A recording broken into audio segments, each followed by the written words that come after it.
Kota Balikpapan, Kalimantan Timur akan memiliki jalan tol layang elevated pada tahun 2027 mendatang. Hal ini menyusul jalan tol IKN Seksi 1A yang Balikpapan Selatan melintasi Jalan Syarifuddin Yos hingga menuju Bandara Sultan Haji Muhammad Sulaiman Sepinggan mulai dibangun pada 7 Juli 2025 dan ditargetkan selesai tahun 2027. Kepala Balai Besar Pelaksanaan Jalan Nasional Kalimantan Timur, Hendro Satrio Kamaludin, mengungkapkan sebagian infrastruktur konektivitas ini dirancang dengan struktur melayang atau elevated. Jalan tol IKN Seksi 1A akan tersambung langsung dengan Seksi 1B yang berawal dari kilometer 8 tol Balikpapan Samarinda hingga sekitar Polsek Balikpapan Selatan. Jalur ini sebagian besar dirancang melayang dalam konstruksi berupa flyover sepanjang 5 km yang kemungkinan kendaraan melaju di atas jalan kota yang ada.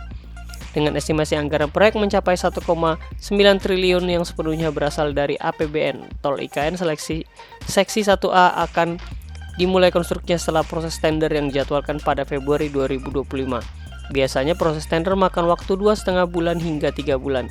Jika lancar, kontrak proyek dapat diteken pada Mei atau Juni 2025. Jalan tol Seksi 1A ditargetkan tuntas pada 2027 menggunakan skema kontrak tahun jamak atau Multi-Years Contract (MYC), serupa dengan Seksi 1B yang dibangun sejak 2024 hingga rampung nanti pada 2026. Baik jalan tol IKN Seksi 1A Bandara Sam Sepinggan Balikpapan Selatan maupun jalan tol IKN 1B Balsam Balikpapan Selatan merupakan bagian dari 10 jaringan konektivitas jalan tol IKN. Saat ini Ditjen Bina Marga Kementerian PU tengah menuntaskan pekerjaan 3 seksi utama jalan tol IKN yang menghubungkan kota Balikpapan dan IKN. Satu di antara 3 seksi utama jalan tol IKN yang tengah dibangun adalah tol IKN Seksi 3A Karangjoang KKT Karyangong. Jalan tol tersebut tengah dalam proses pengaspalan dan di titik lainnya tengah dibangun simpang susun serta jembatan Sungai Wain.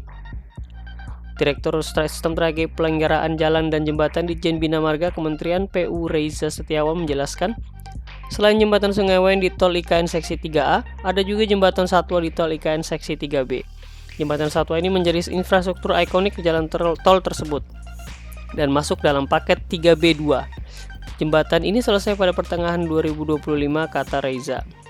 Adapun 3 seksi utama tol yang dimaksud dirancang sepanjang 27,4 km masing-masing. Seksi 3A Karangjoang KKT Karyangong sepanjang 13,4 km. Kemudian Seksi 3B KKT Karyangong Simpang Tempadung sepanjang 7,3 km dan Seksi 5A Simpang Tempadung Jembatan Pulau Balang sepanjang 6,7 km. Download Tribun X sekarang, menghadirkan lokal menjadi Indonesia.